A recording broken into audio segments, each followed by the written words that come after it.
मुझसे ये कहा जा रहा था छिंदवाड़ा में आप जा रहे हैं और आज यहाँ पर हालात थोड़े से गर्म हैं। यहाँ पर या तो जल्दी इंटर हो जाइए या थोड़ी देर के बाद, क्योंकि फिर एक रैली निकलने वाली है। मुझे ये खबर दी गई थी, मैंने उसी वक्त ये कहा शराब के नशे में धुत रैलियां और हैं, मुस्तफ़ा के इश्क की नशे की रैलियां और हैं। नारे रिसालत। शराब पीकर नशे में आने वाला मजमा और होता है, वो दिन के उजाले में नाच कूद कर सकता है, लेकिन मुस्तफ़ा करीम के इश्क में आने वाला मजमा रात के 12 बजे के बाद गर्म होता है। बेशक, सुभान अल्लाह। लब्बैक या रसूल अल्लाह, लब्बैक लब्बैक लब्बैक या रसूल अल्लाह, लब्बैक लब्बैक लब्बैक या रसूल। सचमुच आ चुके हैं, इस्तिकबाल कर ले, सचमुच खड़े होकर इस्तिकबाल कर ले। लब्बैक लब्बैक लब्बैक या रसूल अल्लाह, लब्बैक लब्बैक लब्बैक या रसूल अल्लाह, लब्बैक लब्बैक। जो मेरे रसूल की तौहीन कर रहा है, जो मेरे रसूल की, अरे उसको तो पैदा होते ही मचाना चाहिए। लब्बैक लब्बैक लब्बैक। जो ना हो इश्क मुस्तफा, गुलाम है गुलाम है। वो जवानों से बदल गुजारिश करूंगा कि आप लोग हजरत की गाड़ी को आने दें, ट्रेन में आने दें, और बाकी हजरात वहीं रुक जाएं।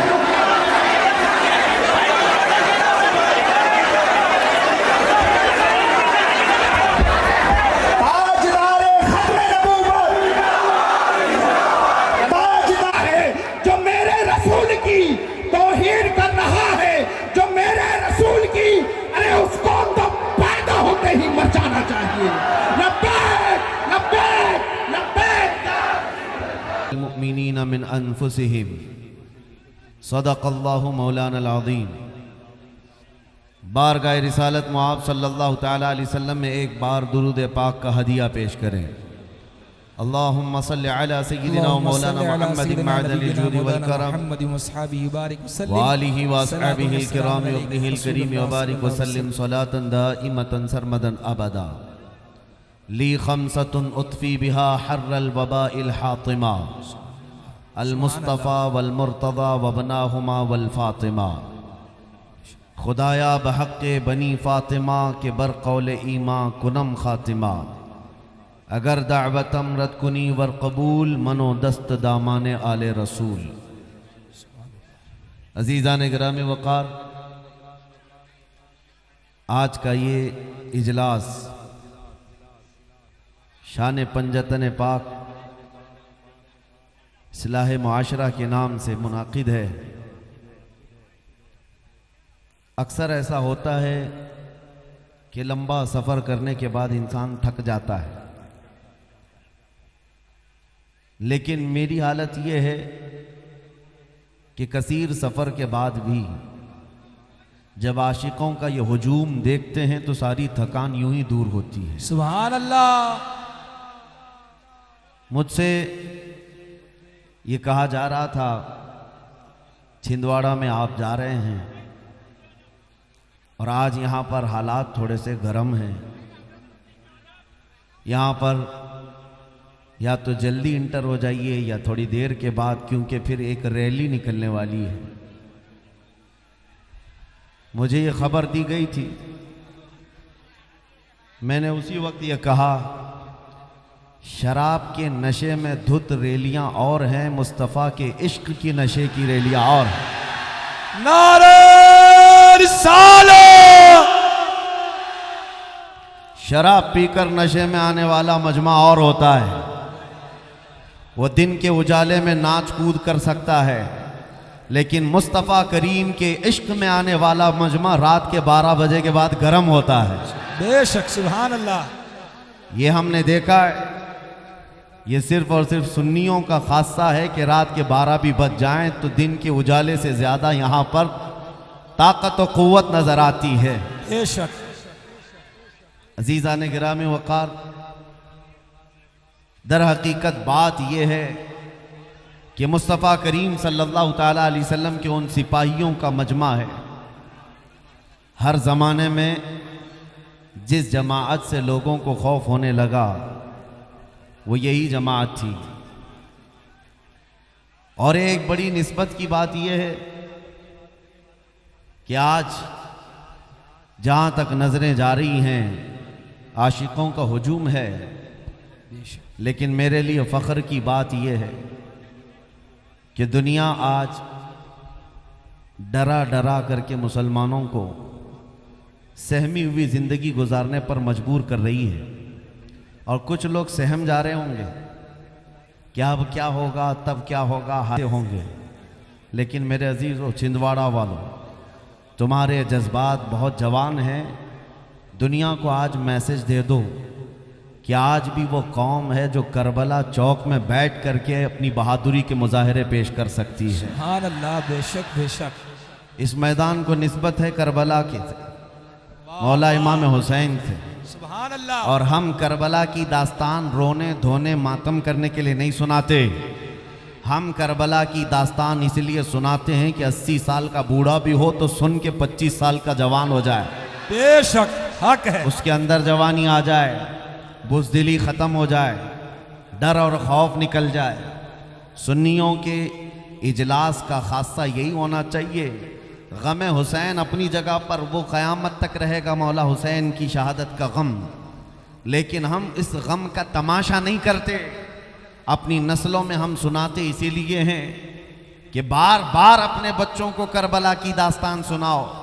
सिर्फ ये मत सुनाना कि मौला हुसैन के बच्चे शहीद हो गए, उनके जवानों के लाशों पर घोड़े दौड़ा दिए गए, बल्कि ये भी बार बार सुनाना वो तन्हा रसूल का शहजादा था जो हजारों कुत्तों के सामने तन्हा शेर बनकर खड़ा था। बेशक, सुभान अल्लाह। उस इमाम हुसैन ने करबला के मैदान से एक पैगाम दिया था कि जो आशिक रसूल होता है वो कभी तादाद नहीं देखता और ना ही ताकत व कुव्वत और तख्त व ताज देखता है।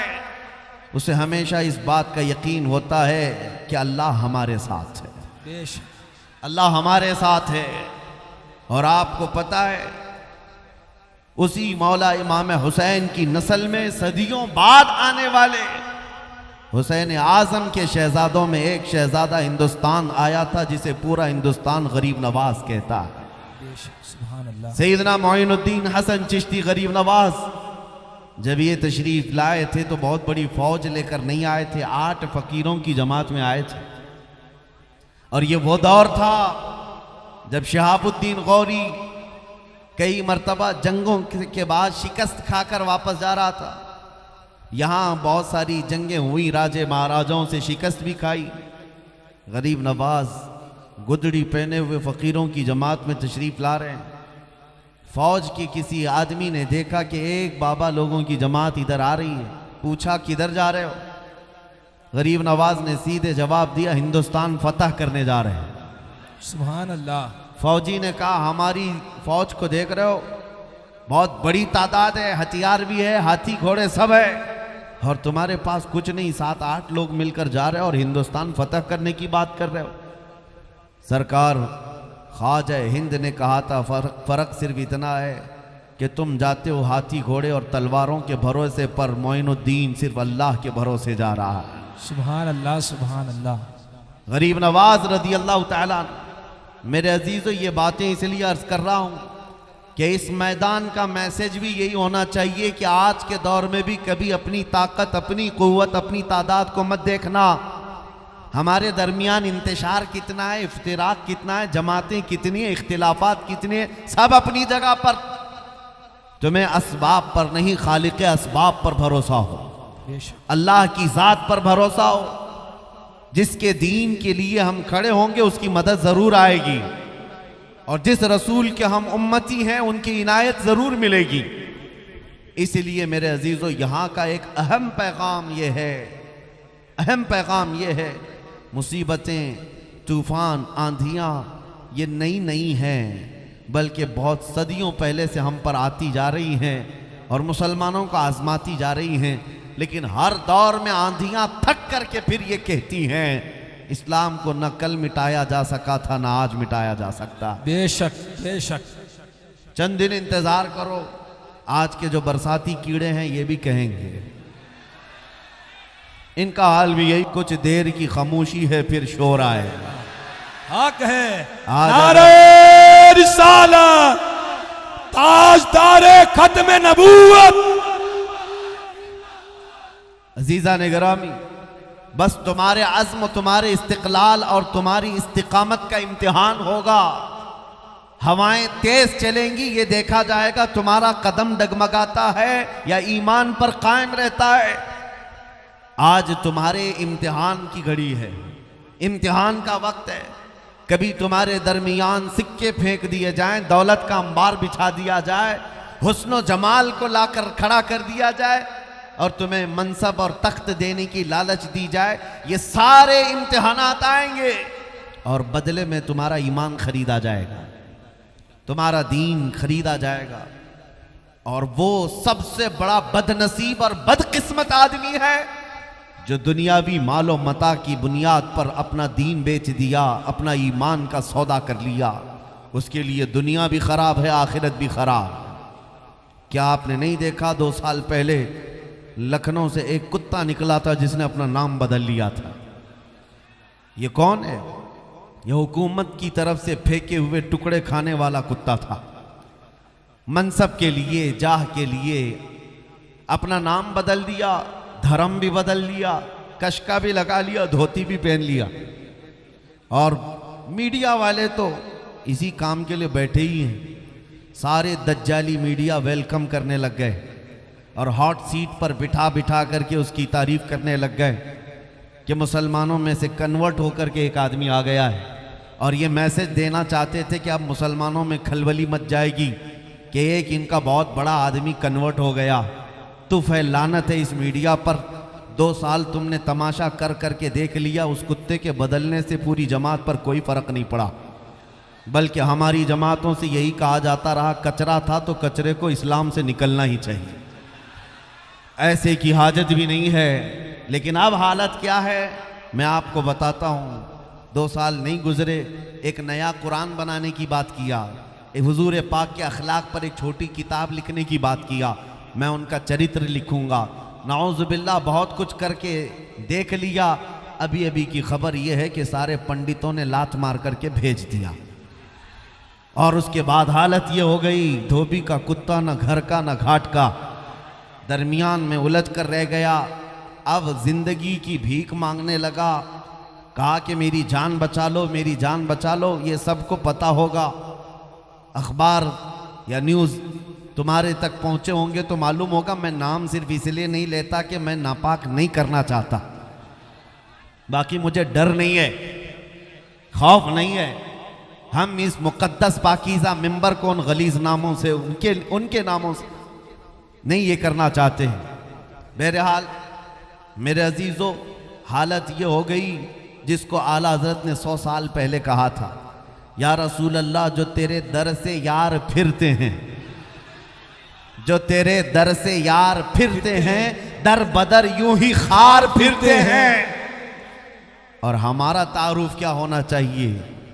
वक्त का मुजद्दिद है बरेली का इमाम, उन्होंने अपना इंट्रोडक्शन जो करवाया वो यूं नहीं करवाया मैं बड़ा ज़मींदार हूँ, पठान हूँ, बहुत बड़ा आलिम हूँ, फ़कीह हूँ, मुफ्ती हूँ, बल्कि उन्होंने अपना इंट्रोडक्शन यूं करवाया, उस गली का गधा हूँ मैं जिसमें, उस गली का गधा हूँ मैं जिसमें अरे मांगते ताजदार फिरते हैं।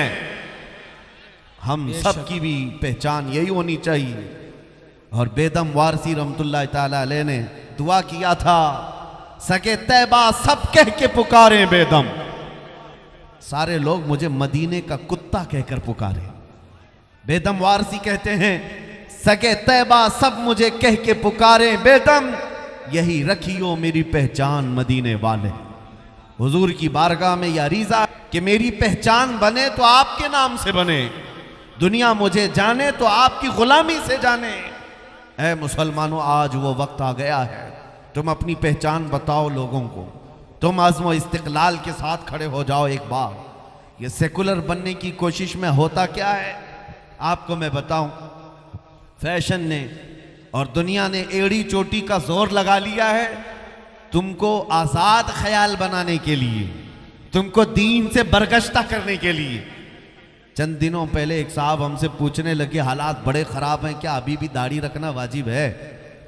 क्या अभी इस जमाने में कोई हिकमत और मसलहत से हम नहीं चल सकते? हमने कहा इस जमाने में तो और बड़ा वाजिब है, क्योंकि जिन लोगों को तलवार नहीं चुभती दाढ़ी चुभती है, और हम चुभाने के लिए नहीं रखते। मैं आपसे कहता हूं दुनिया नंगा घूमने में शर्म नहीं करती, चोटी रखने में शर्म नहीं करती, तो हम मुस्तफा की दाढ़ी पे शर्म क्यों करें? वाह वाह, मेरे बहुत नबी खूब, की बहुत दाढ़ी खूब। रखने में शर्म क्यों करें? है नौजवानों, अगर ये जिम्मेदारी तुम नहीं उठाओगे तो कौन लोग उठाएगा? हुजूर पाक के अखलाक के तर्जुमान अगर तुम नहीं बनोगे तो कौन बनेगा? इसलिए आज मेरा मैसेज, मैं छोटी सी गुफ्तगू करूंगा, खुलासा कलाम यही होगा। खुलासा कलाम सिर्फ ये होगा, उनके जो हम गुलाम थे खल्क के पेशवा रहे, उनसे फिरे जहां फिरा फिराई कमी वकार में। हमें करनी है शहंशाह बतहा की रजा जोई, वो अपने हो गए तो रहमत परवरदिगार अपनी। बेशक हुजूर पाक सल्लल्लाहु ताला अलैहि वसल्लम की तरफ लो लगा लो। आज के दौर का खासा सिर्फ और सिर्फ तुम्हारे पास इलाज दे करके जा रहा हूं, बड़े से बड़े कैंसर का इलाज यही है। हमारे दरमियान मौजूद इख्तिलाफात, इंतशारात, इफ्तिराक, सबका इलाज एक ही है। हर दर्द की दवा है सल्ले आला मोहम्मद, तावीज़ हर बला है सल्ले आला मोहम्मद। बस हुजूर पाक सल्लल्लाहु ताला अलैहि वसल्लम की तरफ तवज्जो कर लो, ये हर चीज का इलाज है। ये नौजवान किसकी अमानत है? आप उम्मत किसकी है? दुनिया आपको आपके बाप के नाम से नहीं जानती है, हुजूर पाक की निस्बत से जानती है। बेशक आपको हुजूर पाक सल्लल्लाहु अलैहि वसल्लम से जोड़ करके जानती है। मैं एक बात आपके सामने अर्ज करता हूं, आज के अगरचे पुरफितन हालात, नौजवान भटके हुए बहुत ज्यादा हैं, अखलाक में भी मुतगय्यर हैं, सब होने के बावजूद एक बात का यकीन आज भी है हमें, दिल के अंदर आज भी एक यकीन चलता है। नशा भी करते हैं ये मस्जिदों से भागे हुए भी हैं, गाने भी सुनते हैं, बहुत कुछ करते हैं, लेकिन उन तमाम चीजों के होने के बाद भी दिल में न जाने एक यकीन और आता है। एक गैर मुस्लिम साहब, नेता साहब के पिए, उन्होंने मुझसे कहा था, मौलाना आप बार बार तकरीर में ये कहते हैं कि वो इस तरह ना बनो, दोपहर में लाल झंडा, शाम में नीला झंडा और रात में हरा झंडा, बार बार पार्टियां बदलने की और इधर से उधर जाने की ये जो फिक्रें होती हैं, ऐसा ना करो। आप अपनी तकरीरों में करते हैं, लेकिन सबसे ज़्यादा तो आपकी कौम ही ऐसा करती है। ये मेरे लिए ताना था, आपकी कौम ही ऐसा करती है, इस पार्टी का भी झंडा उठा लेती, उस पार्टी का भी झंडा उठा लेती, इधर भी उधर भी। सुनने को तो बुरा लगा, लेकिन उस वक्त हमने कहा था, साहब आपने हमारी कौम के मुतालिक ये कहा कि अलग अलग पार्टियों के झंडे उठा लेती है, बात दर हकीकत ये है कंपैरिजन में सारे दुनियादार हैं, सारी पार्टियों के जितने भी हैं सब दुनियादार हैं। ये इधर से 500 उठाते होंगे, उधर से 1000 उठाते होंगे और घर आ जाते होंगे।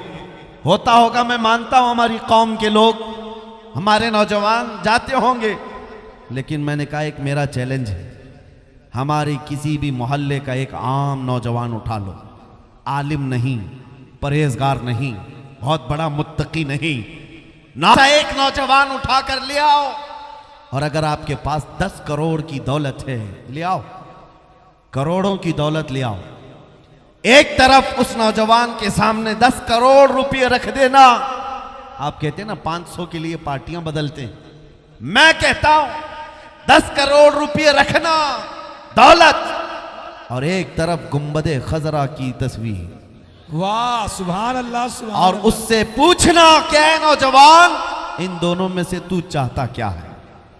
मेरे अजीजों, मेरा ये यकीन आज भी है, नशा करने वाला ही क्यों ना हो, गाने बजाने वाला ही क्यों ना हो, अखलाक में गिरा हुआ ही क्यों ना हो, उस नौजवान से भी मेरी उम्मीद है उनकी करोड़ों की दौलत को ठोकर मारेगा और फिर बरमला ये कहेगा अपना सब कुछ गुंबद खजरा कल भी था और आज भी है। बेशक मेरे नबी से मेरा रिश्ता कल भी था और आज भी है। अरे बतला दो गुस्ताख नबी को गैरत सुन्नी जिंदा है, उन पे मर मिटने का जज्बा कल भी था और आज भी है। अल्लाहु अकबर या रसूल अल्लाह। बच्चा बच्चा है कुर्बान, बच्चा बच्चा है। मैं अब महसूस कर रहा हूं, क्या आप सबका भी अकीदा यही है या नहीं? जब एक तरफ आपके सामने पूरी दुनिया लाकर रख दी जाए और दूसरी तरफ गुंबद खजरा की तरफ दिखाया जाए, ए अजीजा निगरामी अपने दिल पे हाथ रख करके बोलो, फिर किसको कबूल करोगे? मेरे आका सल्लल्लाहु अलैहि वसल्लम के उस हरे गुंबद को क्या हम में से कोई ठुकरा सकता है? हमारी जान जा सकती है लेकिन वहां से नजरें नहीं फिर सकती। हमारा ईमान यही है, हमारा ईमान यही है, जो जान मांगो तो जान दे दे, जो माल मांगो तो माल दे दे, मगर ये हमसे कभी ना होगा नबी का जाहो जलाल दे दे। ये जज्बा जब तक बाकी रहेगा, डरना मत। और 100 साल भी इनको कीड़ों को इधर उधर करने दो और 1000 साल भी करने दो, लेकिन इंशाअल्लाहुल अजीज दीन इस्लाम सुबह क़यामत तक इसी तरह लहलहाता रहेगा। परचम इस्लाम लहलहाता रहेगा, लहराता रहेगा। डर और खौफ से आज जो जी रहे हैं कि क्या होगा, बड़ी बड़ी ताकतें हैं, बड़ी बड़ी फौज, बड़े बड़े लोग हैं, लेकिन मैंने महसूस किया है ये दज्जाली मीडिया जो 24 घंटे हम पर भोंकते रहते हैं, सुबह से शाम तक जो न्यूज़ चैनल खोलो इनको सिर्फ टोपी, दाढ़ी, मस्जिद, मिंबर, मीनार, बुर्का यही नज़र आता है। हम पूछते मियाँ ये तो एक छोटी सी कौम है, बार बार डिबेट क्यों करते हो इसी मुद्दे पर? क्यों? इसलिए कि अंदर से एक डर सता रहा है, कुछ है अभी इनके अंदर। दुनिया तो कह रही है कुछ नहीं है, हम भी यही कह रहे हैं कुछ नहीं है, हमारे पास कोई मनसब नहीं, ओहदा नहीं, हमारी पार्टी नहीं, हमारा सियासत में मुकाम नहीं, हमारे लीडर नहीं, लेकिन ये कुत्ते भौंक कर कहते नहीं कुछ है, कुछ है। जिसको इकबाल ने 100 साल पहले कहा था, कुछ बात तो है कि मिटती नहीं हस्ती हमारी, कुछ बात तो है कि मिटती नहीं हस्ती हमारी। सदियों रहा है दुश्मन दौरे ज़मा हमारा, यूनान और मिस्र और रोमा सब मिट गए जहां से, बाकी मगर है अब तक नामो निशां हमारा। तौहीद की अमानत सीनों में है हमारे, तौहीद की अमानत सीनों में है हमारे, आसान नहीं मिटाना नामो निशां हमारा। बेशक गुलाम है, गुलाम है, गुलामी रसूल है, जो ना हो इश्क मुस्तफा ताजदारे खत्म नबूवत। बस मेरे अजीजों, दुनिया तुम्हें बार बार जगा कर बता रही है तुम गुलाम मुस्तफा हो, तुम भागे जा रहे हो और नाउमीदी और मायूसी की जिंदगी गुजार रहे हो। अल्लाह करीम का एक वादा है, वो अपने नबी पाक सल्लल्लाहु ताला अलैहि वसल्लम को एक रौब दिया, जिसके बारे में खुद हुजूर फरमाते हैं नुसिरतु बिर्रौब, अल्लाह ने मुझे रौब के जरिए से मदद किया है। 500 मील दूर भी दुश्मन हो हुजूर का, उसका दिल हिचकोले खाने लगता है हुजूर के नाम से। यह अल्लाह की तरफ से डाला हुआ रौब है, और मैं ये कहता हूं मेरे मुस्तफ़ा का सदका है। सदियां गुजर गई, उनकी उम्मत के महबूबों को अल्लाह ताला हुजूर का वो रौब अता किया। हुजूर पाक सल्लल्लाहु अलैहि वसल्लम के रौब का हिस्सा आज भी दिया है। उस चीज को महसूस करो और जिंदगी गुजारो। आपको किस बात का डर है? आप आतंकवाद हो, आप दहशतगर्द हो, किसी की सर्टिफिकेट लेने की जरूरत नहीं, किसी की सर्टिफिकेट लेने की जरूरत नहीं। तुम्हारा दीन और ईमान सच्चा है, तुम्हारा खुदा सच्चा है, तुम्हारा नबी सच्चा है, तुम्हारी किताब सच्ची है या नहीं? बेशक। जिस कौम का खुदा सच्चा, रसूल सच्चा, किताब सच्ची, दीन सच्चा, उस कौम को सर झुकाकर नहीं सर उठाकर जीना है। बेशक हमारा रिश्ता किसी मुजरिम कौम से नहीं है कि हम डरे सहमे जिए। मेरे अजीजों, इस बात को याद रख लो कि दुनिया जितने ताने देती रहे, जितना खौफ ज़दा करती रहे, तुम्हारे अंदर ईमान उतना ही बढ़ना चाहिए, बढ़ना चाहिए। ज्यादा से ज्यादा छिंदवाड़ा वाले लोग, तुम्हारे जज्बात को मैंने देखा है। आप एक गुलाम के लिए इतने उतावले हुए जा रहे हैं, इतने जज्बात तुम्हारे अंदर हैं, इधर से उधर टूटे फूटे और गिरते पड़ते। मैं लोगों को देख रहा हूं, मैं बहुत अदना तालिब इल्म हूं, तुम्हारी ये जज्बात का कई करोड़वां हिस्सा ज्यादा मेरे मुस्तफ़ा के नाम के लिए होना चाहिए, हुजूर पाक की इज्जत के लिए होना चाहिए। उस दिन मैं आपको यकीन दिलाता हूं, ईमान तुम की मिठास पा जाओगे और कामयाबी की उस सीढ़ी तक पहुंच जाओगे जहां से दुनिया तुम्हें कभी उतार ना सकेगी, हिला ना सकेगी। ज्यादा से ज्यादा हमारे साथ क्या हो सकता है इस दुनिया में, बताओ? मौत आएगी, इससे ज्यादा कुछ होगा? मौत आएगी। और आप हुजूर से मोहब्बत करते हैं या नहीं? बेशक करते हैं। मेरे आका से मोहब्बत करते हैं। बेशक। सबसे ज्यादा अगर कोई सजा भी देता है तो यहाँ मौत आती है, और आशिक रसूल मौत से डरता नहीं। मौत उसके लिए हादसा है जिसको मरने के बाद जलना है, जलना है, जलना है।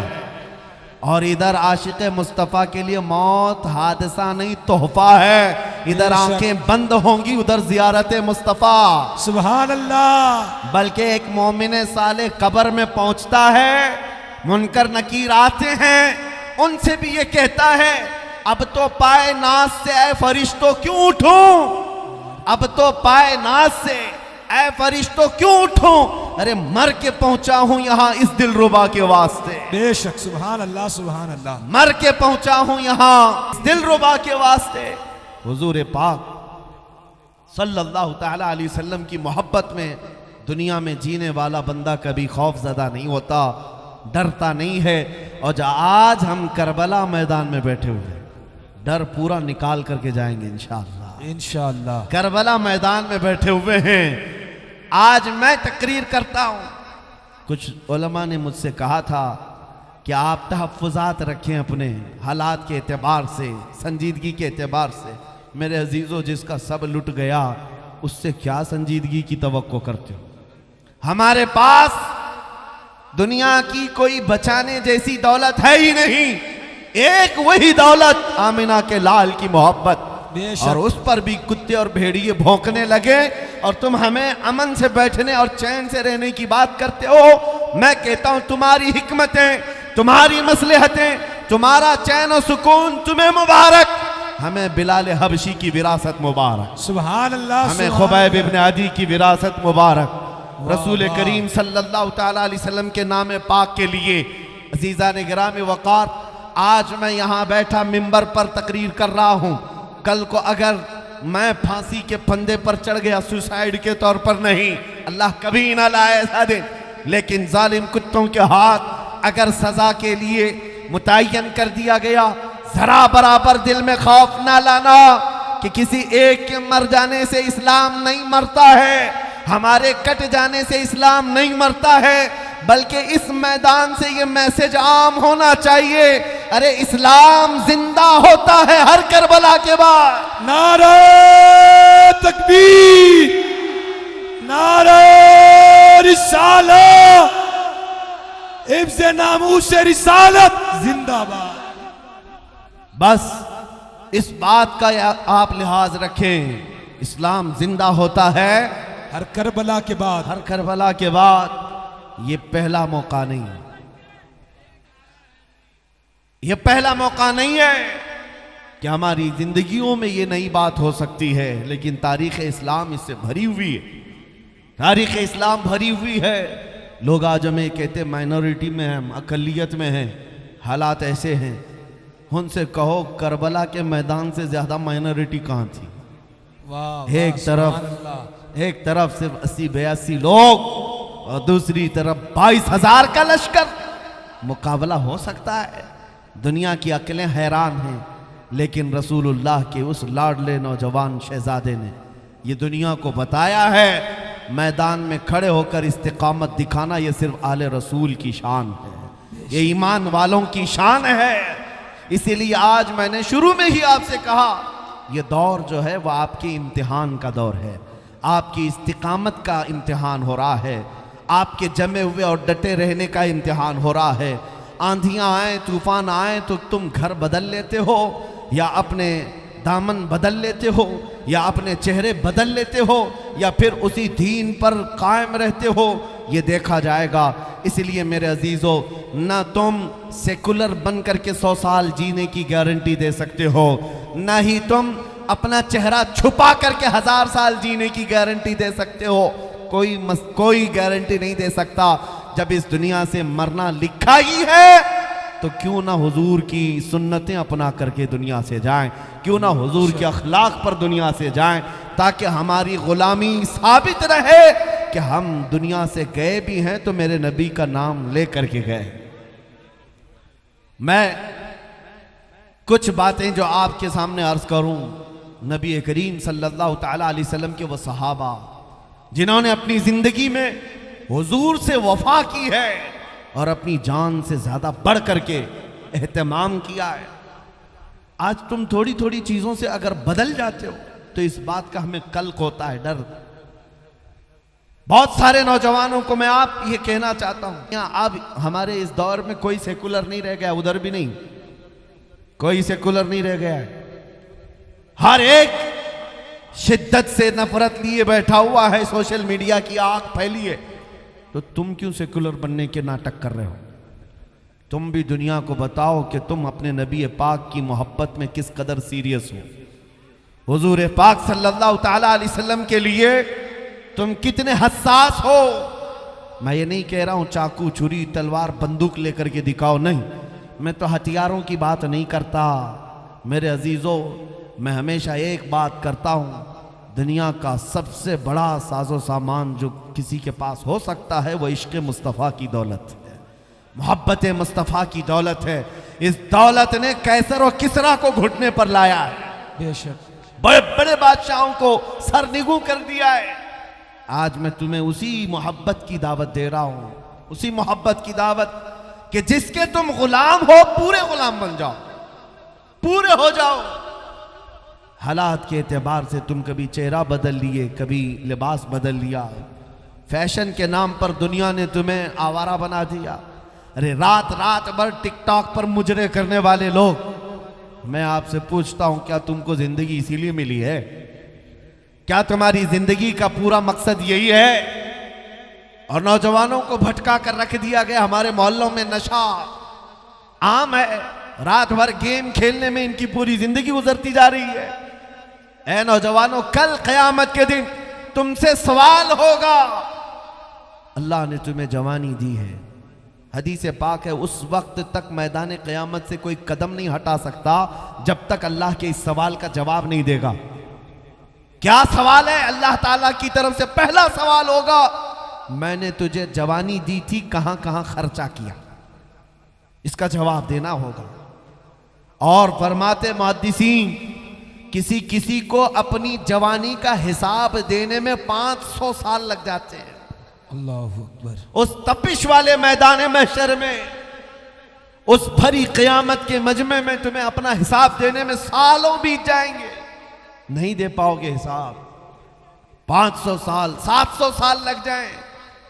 इसीलिए मैं कहता हूं, आज अगर कोई ये समझ रहा है कि मुझे जिंदगी मिली है टिकटॉक के लिए या किसी हसीना के दामे फरेब में फंस करके मुआशिक़े करने के लिए, शेर व शायरी करने के लिए, है नौजवानों, ये जिंदगी बहुत शॉर्ट है, निकल जाएगी।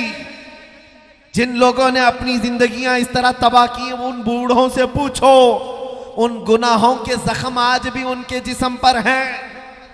वो जिंदगी भर जख्म यहां पर भी महसूस कर रहे हैं और कब्र में भी और हश्र में भी महसूस करेंगे। और आज जो नौजवान है उनसे मैं कहता हूं, तुम्हारे पास वक्त है, बुढ़ापा आने से पहले संभल जाओ। बुढ़ापा आने से पहले तुम्हारी जिंदगी रात भर गेम खेलने या नशा के अड्डे पर गुजारने या टिकटॉक पर मुजरे करने के लिए नहीं। तुम्हारी जिंदगी किसी हसीना के पीछे घूमने फिरने में नहीं। तुम्हारी जिंदगी जो दी गई है वो किस लिए? बरेली से आवाज आती है, जिंदगी ये नहीं किसी की किसी के लिए। सुभान अल्लाह। जिंदगी ये नहीं किसी की किसी के लिए, जिंदगी है नबी की नबी के लिए। ना समझ मरते हैं जिंदगी के लिए, अरे जीना मरना है सब कुछ नबी के लिए। असल जिंदगी का मकसद ये है। क्या सहाबा इकराम की अपनी ख्वाहिशें नहीं थी? क्या उनके घर बार नहीं थे? आपको मैं बताऊं, ओहद के मैदान में जाने के लिए रात को ऐलान हुआ था। रात के वक्त जंग का बिगल बज गया। नबी करीम सल्लल्लाहु ताला अलैहि वसल्लम अपने सहाबा की सफ़ें दुरुस्त करने लगे। मैदान की तरफ बढ़ने के लिए रात को ही हुक्म हो गया। मदीने से 5 किलोमीटर दूर सहाबा अपनी सफ़ें लगा चुके। रात का वक्त है और उसी रात को चलना है मदीने से। जब सहाबा चलने लगे, आज ही का दिन है, मदीने में एक नौजवान की शादी हुई है, वह अपनी दुल्हन लेकर आया है। आज सुहाग रात है। सुहाग रात हर एक नौजवान के लिए कीमती रात है, उसकी जिंदगी की खुशियों वाली रात है। लेकिन मदीने के उस अजीम सहाबी जिनकी आज सुहाग रात है, आधी रात गुजरी थी, तड़प कर बिस्तर से उठ बैठे और कहा अपनी शरीक हयात से, मेरे कानों में आवाज़ आ रही है कि रसूलुल्लाह ने सहाबा को बुला लिया है, सहाबा जा रहे हैं मैदान जंग में। और ये सुहाग रात का बिस्तर छोड़कर खड़ा हो गया नौजवान, अपनी शरीक हयात से कहा, ऐ मेरी खातून, अगर तू चाहे तो मुझसे तलाक ले ले, इद्दत गुजरने के बाद चाहे तो तू दूसरे से निकाह कर लेना, इसलिए कि मैं अपने नबी से एक कदम भी पीछे नहीं जा सकता। उनके बुलावे के बाद अब मैं बिस्तर पर आराम नहीं कर सकता, और अगर तू चाहे तो सब्र कर ले, मेरे आने का इंतज़ार करे।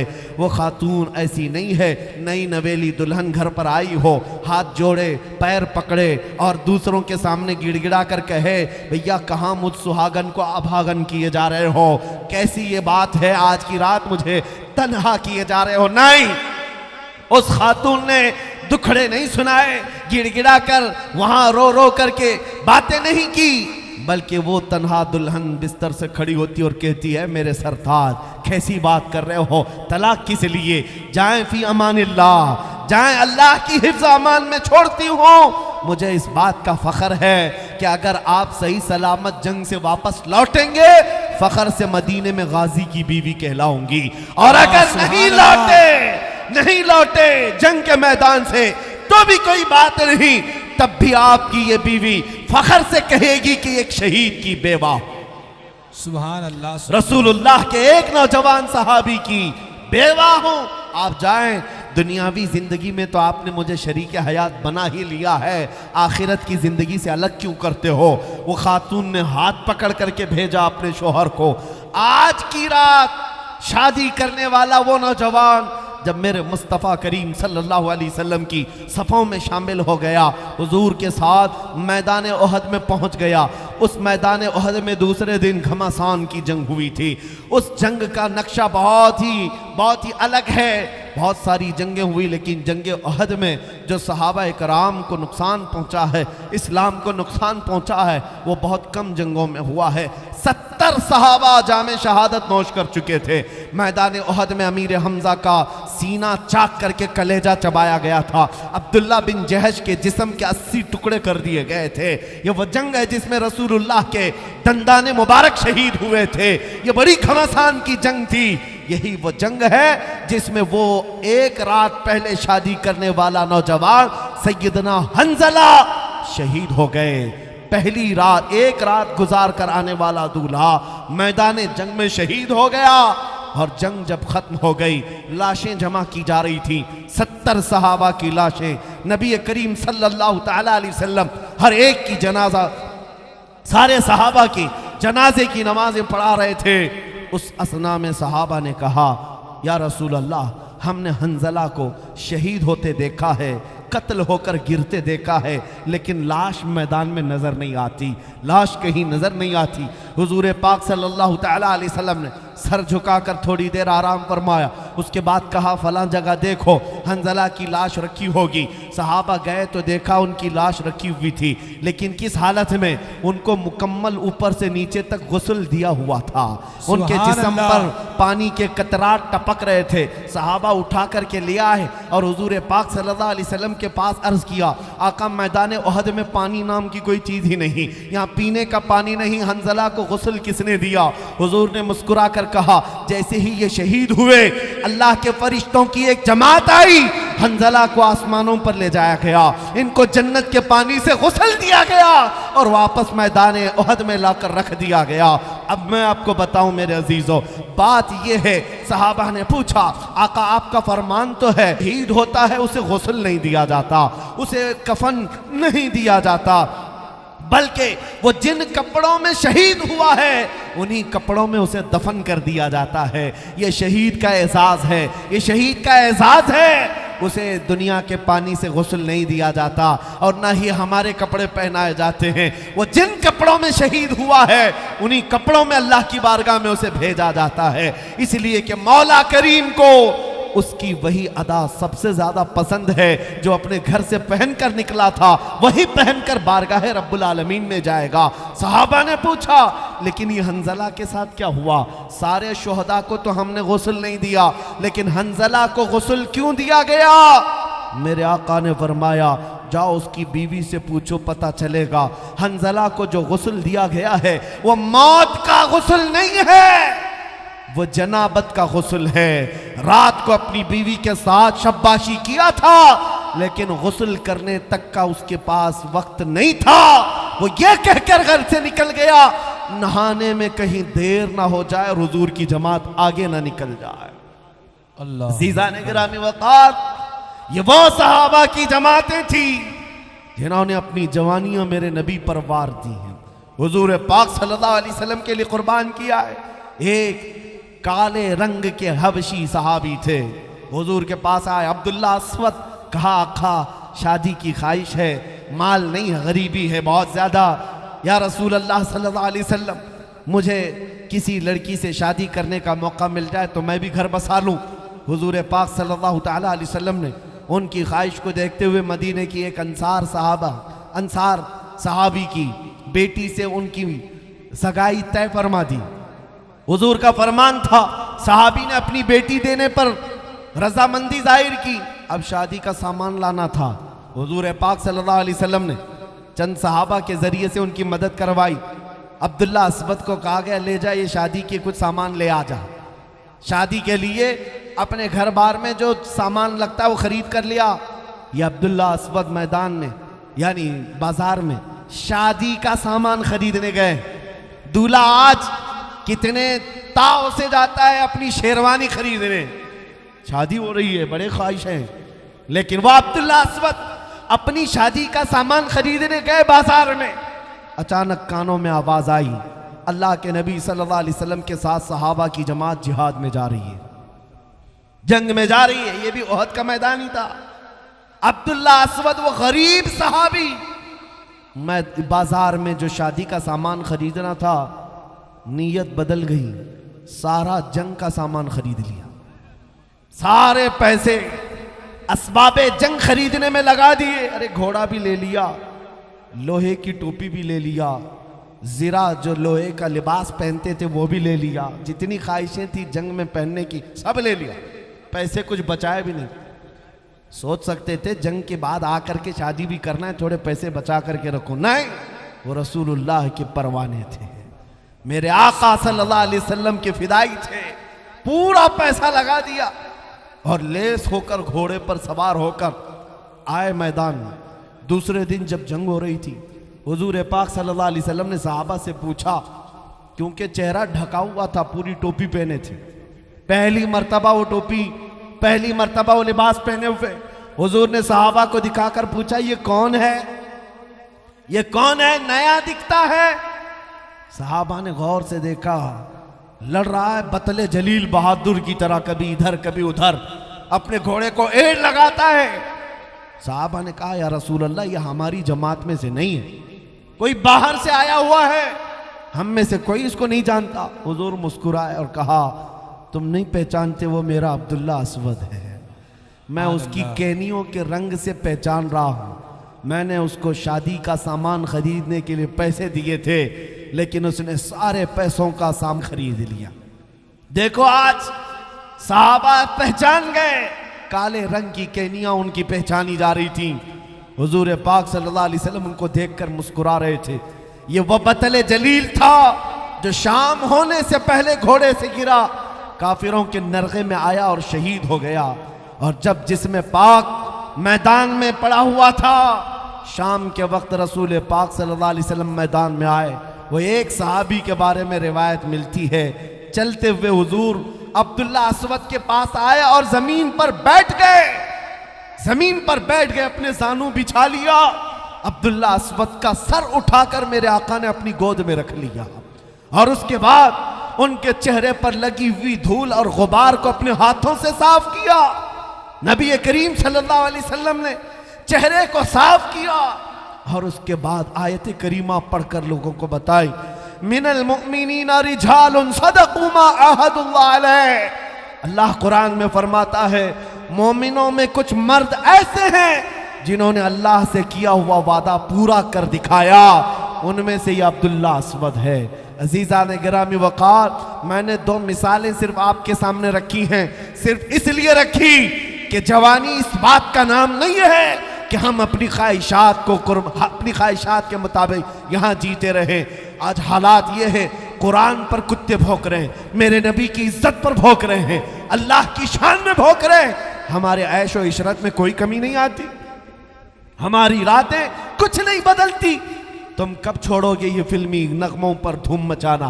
कब छोड़ोगे इन गाने बजानों पर रक्स करना? तुम्हारा ये हाल नहीं है मेरे अजीजों। नाचने गाने वाली कौम से तुम्हारा रिश्ता नहीं है। तुम्हारे लिए सारा ऐशो इशरत जन्नत के लिए तैयार है। तुम बताओ, यहां का ऐशो इशरत चाहते हो 4 दिन का, या हमेशा का ऐशो इशरत जो मेरे मुस्तफ़ा के साथ है?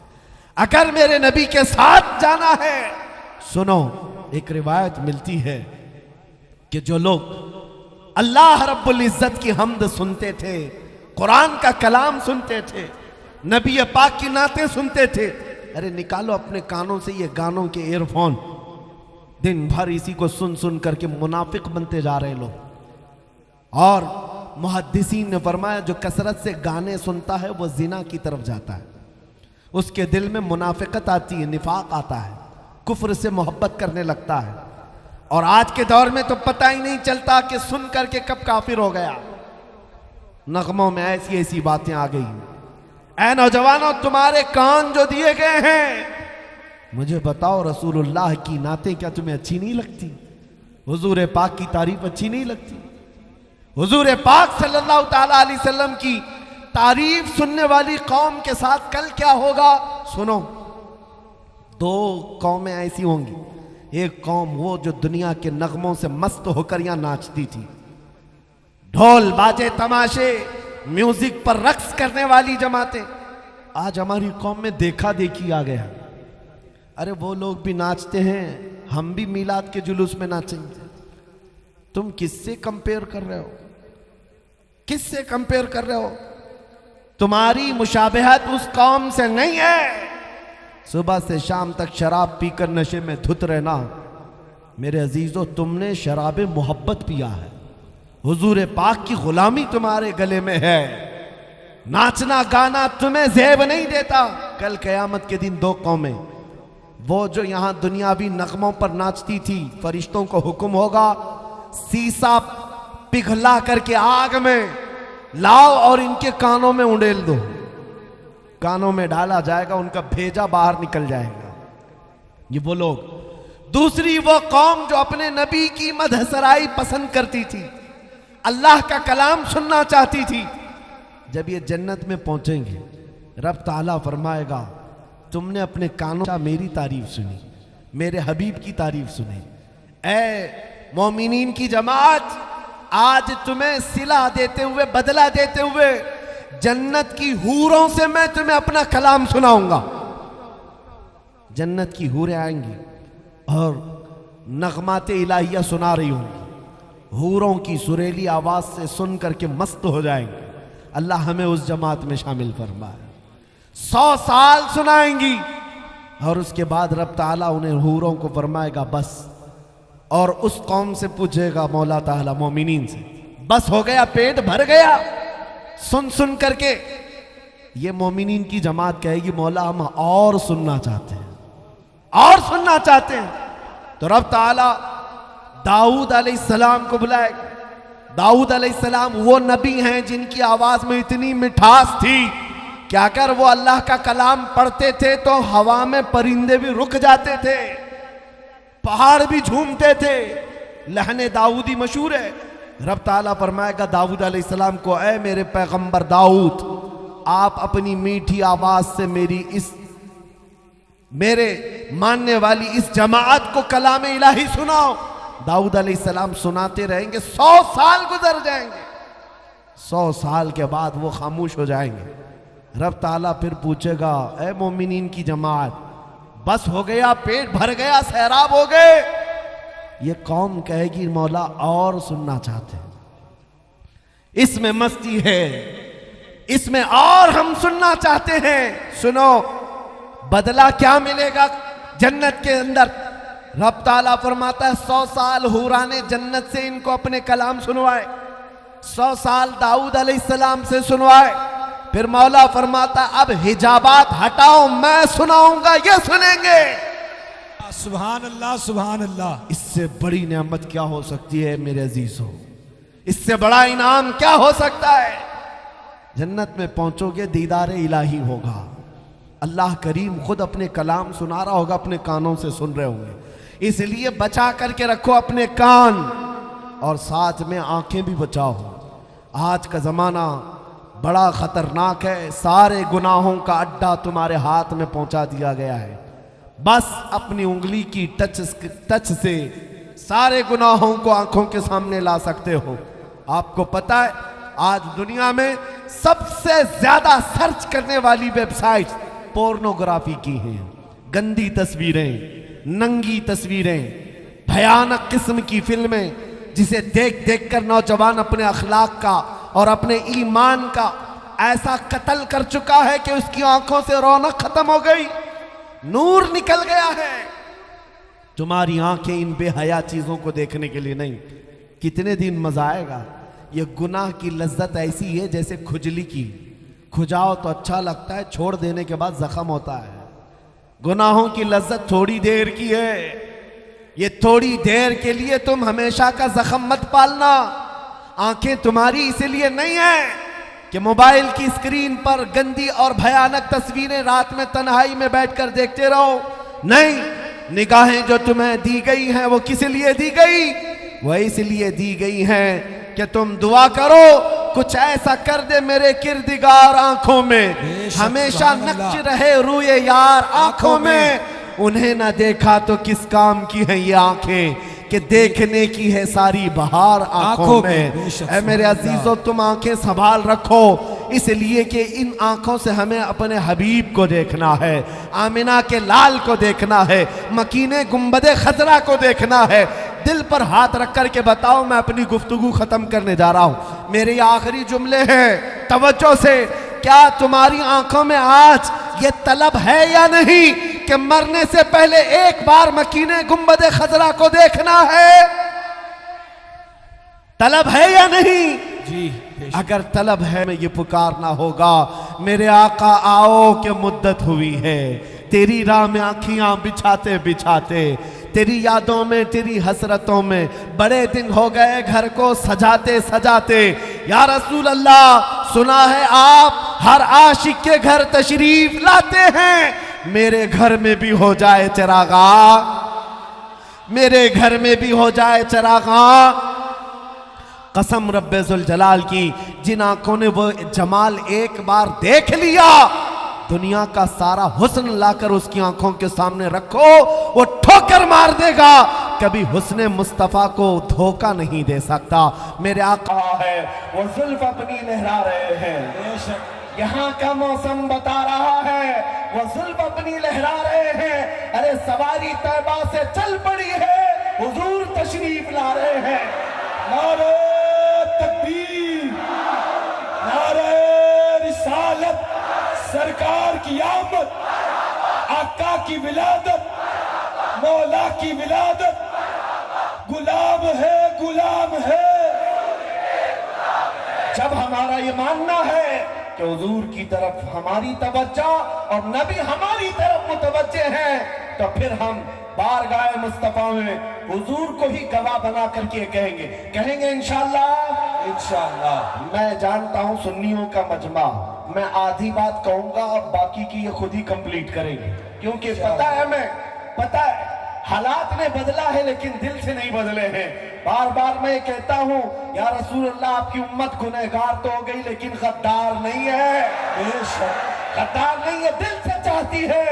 आज ये आज़म करके उठेंगे करबला के मैदान से, हुजूर को गवाह बनाकर, या रसूल अल्लाह, दहन में जुबान तुम्हारे लिए, बदन में है जान तुम्हारे लिए, हम आए यहाँ तुम्हारे लिए, उठे भी वहाँ तुम्हारे लिए। अपना सब कुछ गुंबद खजरा कल भी था और आज भी है, मेरे नबी से मेरा रिश्ता कल भी था और आज भी है। और एक बात आखिरी है, अब लौ लगाना छोड़ दो, नेताओं के चक्कर काटने छोड़ दो, और इनके हाथ सिवाय लॉलीपॉप के और कुछ नहीं मिलता। झुंझुना दे करके हिलाने के अलावा कुछ नहीं दिया जाता। ये सिर्फ और सिर्फ थपकियां देकर भेज सकते हैं। तुम्हारे जज्बात से हमेशा खेलते रहेंगे। हकीकत में हमें अगर कोई देता है, कौन देता है? देने को मुंह चाहिए। कौन देता है? देने को मुंह चाहिए। अरे देने वाला है सच्चा हमारा नबी, देने वाला है सच्चा हमारा नबी। लब्बैक या रसूल अल्लाह, लब्बैक या रसूल अल्लाह, लब्बैक या रसूल अल्लाह, लब्बैक या रसूल अल्लाह, लब्बैक या रसूल अल्लाह। आखिर दावाना अल्हम्दुलिल्लाहि रब्बिल आलमीन। खुदा इस्लाम और सुन्नियत का बोल बाला फरमा, कुफार और मुशरिकीन के बुरे मंसूबों का मुंह काला फरमा दो। ए कदीर और जब्बार खुदा, अखीर में इतनी इल्तिजा है, न जाने ये आंखें कब हमेशा के लिए बंद हो जाए। ज़ियारत नसीब फरमा, कुछ ऐसा कर दे मेरे किरदिगार आंखों में, हमेशा लक्ष्य रहे रूए यार आंखों में। दिया मैंने अपनी गर्दन नामू से रिसालत की हिफाजत के लिए वक्फ किया मोहम्मद रसूल।